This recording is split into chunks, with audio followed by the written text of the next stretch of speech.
The truth is a dangerous thing, especially when powerful people don't want it uncovered. A billionaire with everything to lose, a whistleblower who never meant to be one, a recording that could destroy them all. When Eva Brooks, a young intern at Mercer Holdings, stumbles upon evidence of a massive corporate conspiracy, she becomes the target of a deadly cover-up. Her testimony was supposed to bring justice, but now it might get her killed. As she fights to expose the truth, she discovers something even more terrifying. Mercer isn't the one pulling the strings. Someone far more powerful is watching, waiting. Get ready for a story filled with suspense, betrayal, and a conspiracy deeper than anyone imagined. Before we begin, hit that like button, subscribe for more gripping stories, and comment where you're watching from. Let's dive in. The gavel struck wood with a sharp crack, echoing through the silent courtroom. All eyes were fixed on the bench, where Judge Holloway adjusted his glasses, his expression unreadable. The tension in the room was suffocating. Reporters lined the back wall, their cameras ready, waiting for the final verdict in what had become the most controversial corporate trial of the decade. Ethan Mercer sat at the defense table, composed, his expensive suit crisp, his demeanor that of a man who had already won. Eva Brooks, just 22, felt her heart hammering against her ribs. She wasn't supposed to be here, at least not in this position. An intern, barely a footnote in the grand scheme of Mercer Holdings, yet now the center of something much larger than she had ever imagined. Her hands trembled in her lap, but she forced herself to keep them steady. If she showed weakness now, she would lose everything. The judge cleared his throat, shifting slightly in his seat.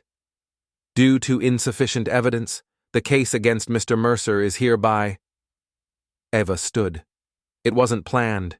It wasn't strategic. It was instinct. Her pulse roared in her ears, her knees locked, but she forced the words out before she could second-guess herself. I have something else. The room froze. Conversations hushed, chairs scraped against the polished floor as people leaned forward. Mercer, for the first time since the trial began, stiffened in his seat. The judge's expression darkened. Ms. Brooks, this court has already deliberated on the matter. If you... She ignored him, her fingers fumbling for her phone. A part of her wanted to hesitate, to stop, but she had played that game long enough. Fear had kept her silent for days, for weeks, but not anymore. She tapped the screen. A sharp buzz filled the room, followed by a muffled voice, then another, clearer, sharper. The air shifted as the recording played through the speakers, as Mercer's voice, his unmistakable voice, cut through the silence. No one will believe her. Bury it. Make sure this doesn't come back to me. The weight of those words settled over the courtroom like a storm. A collective gasp rippled through the crowd, jurors glancing at one another, the prosecution scrambling to their feet. Mercer turned his head ever so slightly, but his jaw tightened. Eva saw it. She saw the flicker of something in his eyes. Something that wasn't fear, but wasn't confidence either. Judge Holloway leaned forward, his face a shade paler than before. What is this? Eva lifted her chin. Evidence. And then, the lights flickered. Once. Twice. And went out. A sharp gasp rippled through the courtroom as darkness swallowed everything. The sudden loss of power sent whispers crawling through the air, the uneasy rustling of bodies shifting in their seats.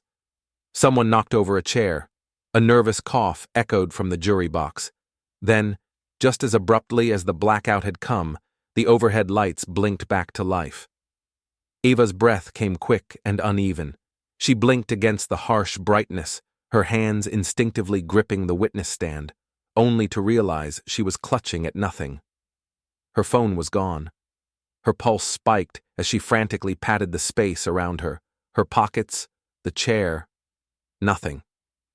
A cold wave of realization washed over her. Someone had taken it. The judge, however, remained unmoved, his demeanor eerily calm as he rapped his gavel twice. "Order in the court," he barked, his voice cutting through the lingering confusion. Eva's stomach twisted. He wasn't reacting the way he should have. A crucial piece of evidence had just disappeared in the middle of a high-profile trial, and yet, Judge Holloway's expression was that of a man mildly inconvenienced, not shocked. "Ms. Brooks," he continued, adjusting his glasses, "if you cannot provide concrete evidence, I will have you removed from this courtroom." Eva's lips parted, but no words came out. She glanced at the defense table.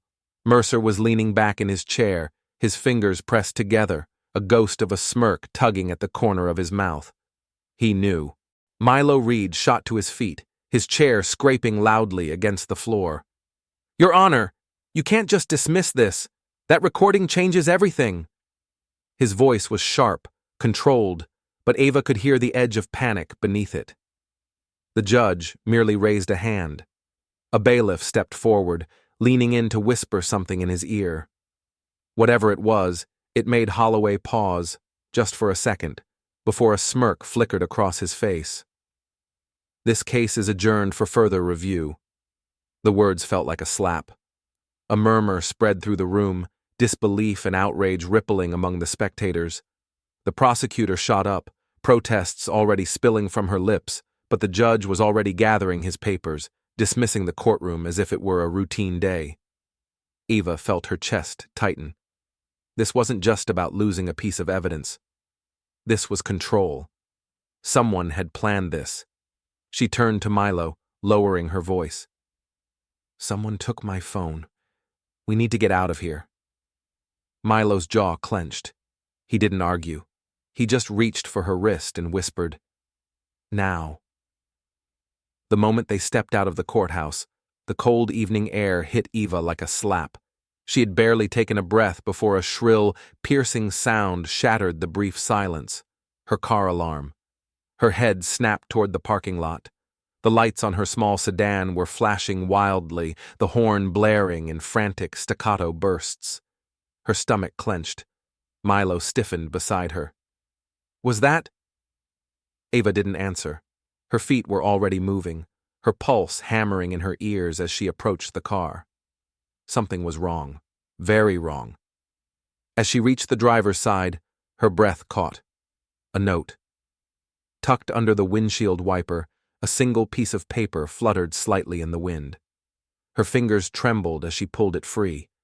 The words were hastily scrawled, almost aggressive, the ink smudged in places as if written in a hurry. "You know too much. Drop it or disappear." The blood drained from her face. A shiver crept up her spine. Milo was beside her in an instant, scanning the note before yanking her back from the car. His grip was firm, urgent. "We need to be smart," he muttered, his voice low but tense. "If they stole your phone, they'll come for you next." Eva swallowed hard, her eyes darting around the parking lot. The weight of the courthouse loomed behind them, but out here, in the open, she felt exposed, like a target with a bullseye painted on her back. A sudden movement caught her eye. From the far end of the street, a black SUV rounded the corner. Slow, deliberate. Milo saw it too. His entire posture shifted. "Get in the car." "What?" "Now, Eva." There was no time to hesitate. The SUV's engine roared, headlights cutting through the dim glow of the streetlights as it lunged forward, straight at them. Eva barely had time to register what was happening before Milo was pulling her, practically shoving her toward his car. She scrambled into the passenger seat, slamming the door just as Milo threw the car into reverse. Tires screeched against the pavement. The SUV accelerated. Milo didn't wait to see what they wanted. He gunned the engine, twisting the wheel, sending the car fishtailing before peeling out of the parking lot. The SUV followed. Eva's breath was shallow, her fingers gripping the door handle like a lifeline. The city blurred past them as Milo weaved through traffic, trying to lose their pursuers. He stole a quick glance at her. What exactly was on that recording? Eva hesitated. Her heart pounded. The truth sat heavy on her tongue, but saying it out loud would make it real. She exhaled slowly. More than I told the court. Milo's grip on the wheel tightened. Meaning? Eva's voice was barely above a whisper. It wasn't just Mercer's voice. There was someone else, someone powerful. The car skidded to a stop, tires kicking up loose gravel as Milo pulled into a narrow alleyway. The world outside was still humming with city life, but here, tucked between forgotten buildings and rusted metal fences, it felt like they had slipped into another reality, one where shadows stretched longer and danger lurked just out of sight. Eva barely had time to catch her breath before Milo yanked open her door. "Come on," he said, his voice low, urgent. She followed without question. They moved fast, ducking through a broken gate, stepping over shattered glass and debris. The warehouse loomed ahead, an old, abandoned relic of a past industry, its walls streaked with time and neglect. Inside, the air was thick with dust, the scent of oil and rust clinging to every surface. The only sound was their hurried footsteps until Milo pulled out his phone and dialed a number. "Liam, we need you." Minutes later, a faint hum of an engine echoed from outside. The back door creaked open, and a tall, wiry figure stepped inside, the glow of a laptop already illuminating his sharp features. Liam Carter, a tech genius with a habit of rubbing people the wrong way. But right now, he was the only person who could help them. He dropped his backpack onto an old crate, flipping open his laptop without looking at them. "You two are making my life very difficult," he muttered, fingers flying over the keyboard. Milo crossed his arms. "Yeah? Try being us for a second." Eva stepped forward. "My phone. It's gone. They took it." Liam sighed. Of course they did. He turned the laptop toward her. "Lucky for you, you synced your device a few days ago. Let's see what we can pull." Eva's pulse quickened as he accessed her cloud storage. Folders flickered open, files loading. Then, Liam froze, his brow furrowed. "What?" Milo leaned in. Liam tapped the screen. "Your phone was hacked the moment you hit play in the courtroom. The second you played that recording, someone remotely accessed your device and wiped the file." Eva felt her stomach drop. "That's not possible." Liam gave her a look. "You're not dealing with amateurs." He continued working, fingers moving faster now. A few moments later, a partial file appeared. It was fragmented, the audio warped, but it was something. Liam pressed play. The voice that came through was barely recognizable, distorted and crackling with static. But the words still sent a chill through Eva's spine. "No one will believe her. Make sure she never speaks again." Milo clenched his jaw. "That's not just Mercer." Liam's expression darkened. "Number whoever's behind this. They aren't just after you. They're covering up something bigger."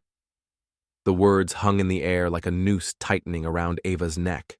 Then the warehouse lights flickered, once, twice, and went out. The darkness swallowed them whole. A soft creak echoed from the entrance. Then footsteps, slow, measured. A voice, low, chilling, just above a whisper. She was never supposed to testify. The whisper sent a jolt through Eva's spine, her breath catching in her throat. Before she could react, a shadow moved. Fast. A figure darted toward her in the darkness, but Milo was quicker. With a sharp grunt, he lunged, tackling the intruder to the ground. The impact echoed through the warehouse, the sound of bodies colliding, fists swinging. Eva stumbled back, heart hammering, as she struggled to see through the dim emergency light flickering from Liam's laptop. Milo pinned the masked figure for a brief second, but they were trained. A sharp elbow to his ribs sent him staggering. The figure twisted, slipping through his grip like smoke. Eva barely caught a glimpse. A gloved hand reaching into a jacket, something pulled free, a flash of light reflecting off metal. Milo cursed, reaching for the weapon, but the figure was already gone. A side door slammed shut. The only evidence they had even been there was the faint echo of their footsteps disappearing into the night. Breathless, Milo pushed himself up. "Damn it!"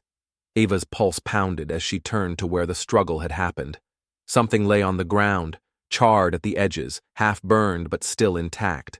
A badge. She bent down, fingers shaking as she lifted it.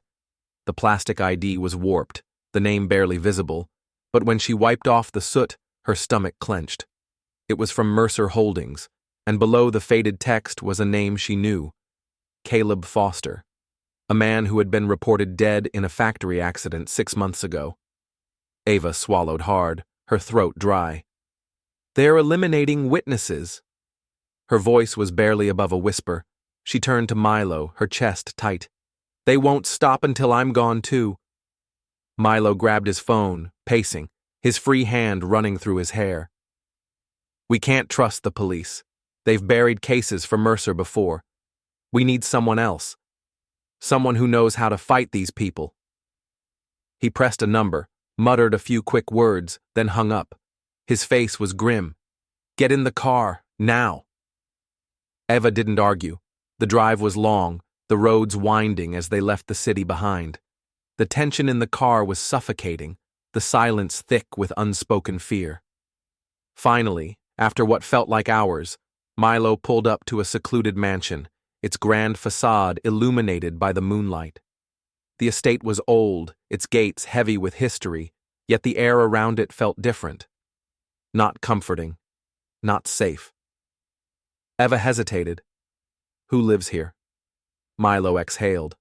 "Charlotte Hayes." Eva turned sharply to him. "The Charlotte Hayes?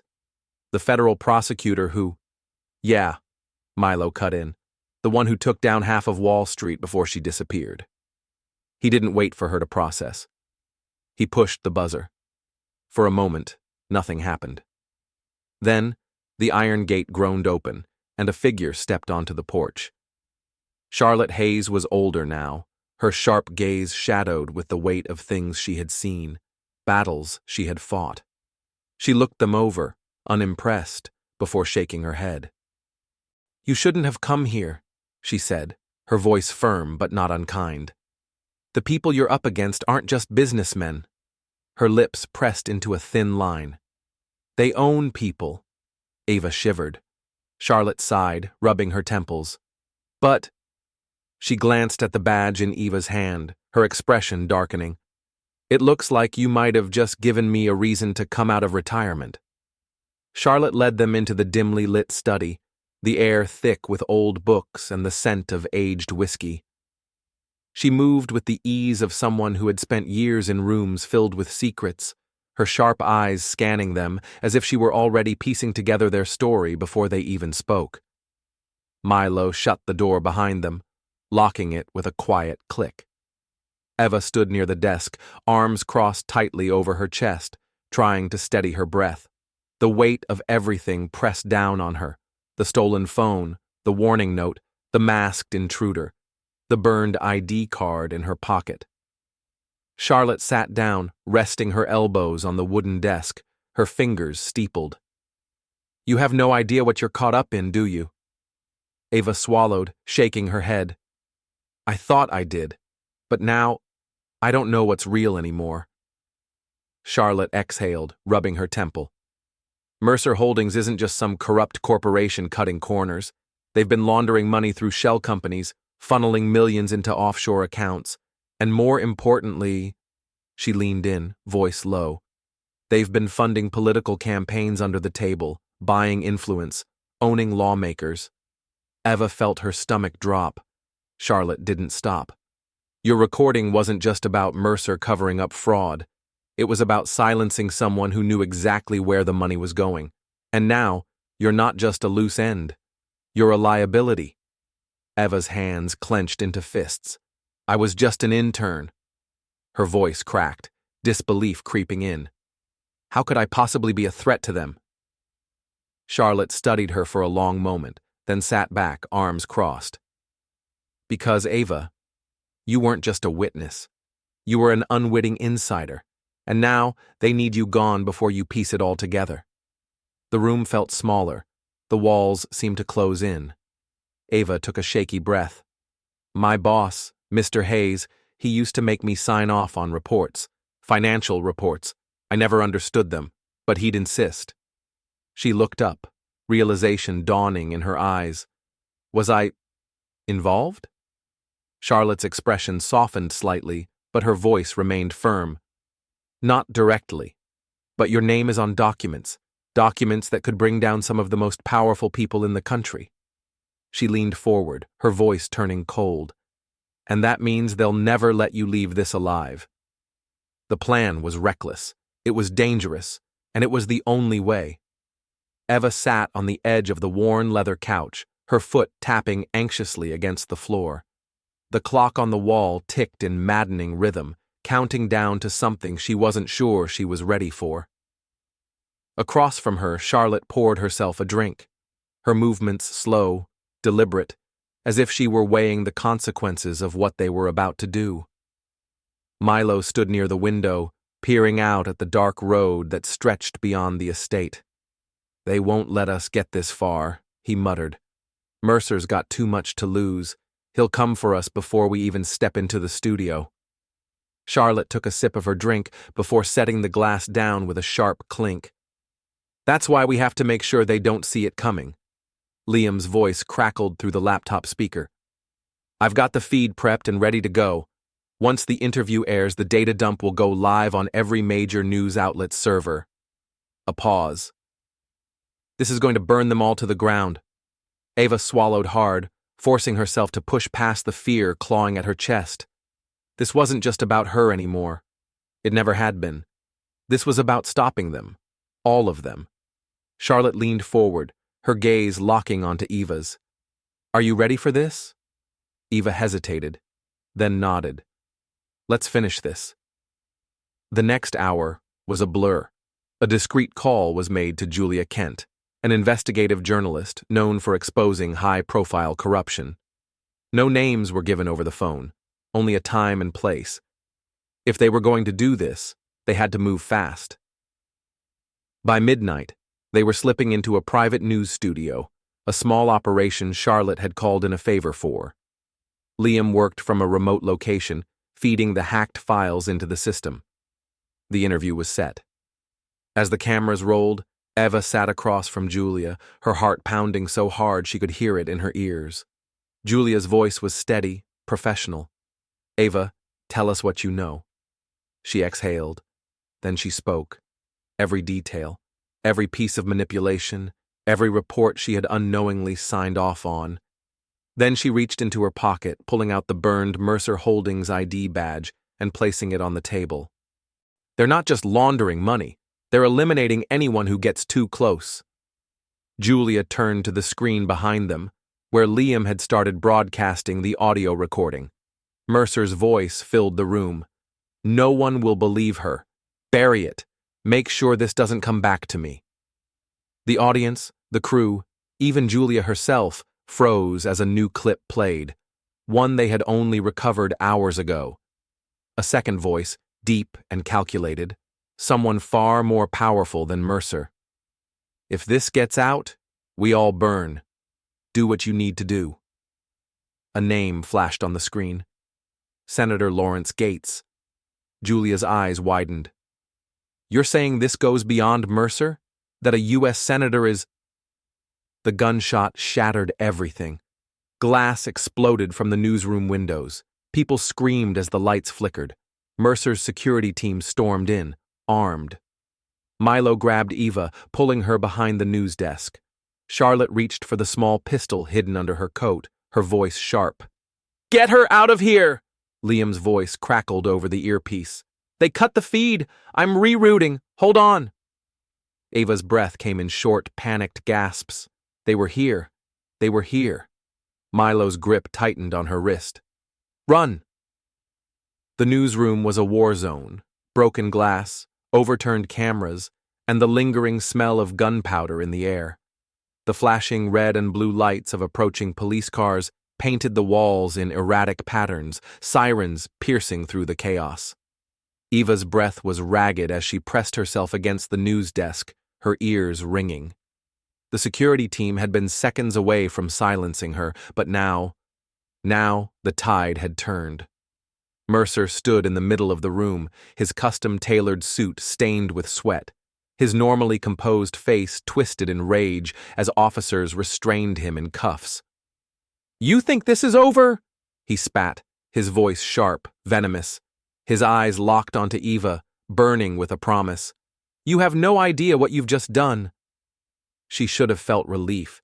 She should have felt safe. But she didn't. Charlotte, standing beside her, arms crossed, barely looked at Mercer as he was shoved toward the exit. Men like him always have backup plans. Her voice was cold, unreadable. "This isn't over. Not even close." Eva swallowed, watching as Mercer was dragged outside, cameras flashing, reporters swarming like sharks around fresh blood. The world now knew what he had done. He was finished. But a feeling curled in her gut. A warning, a whisper of something unfinished. The voice. The second voice in the recording. The real orchestrator.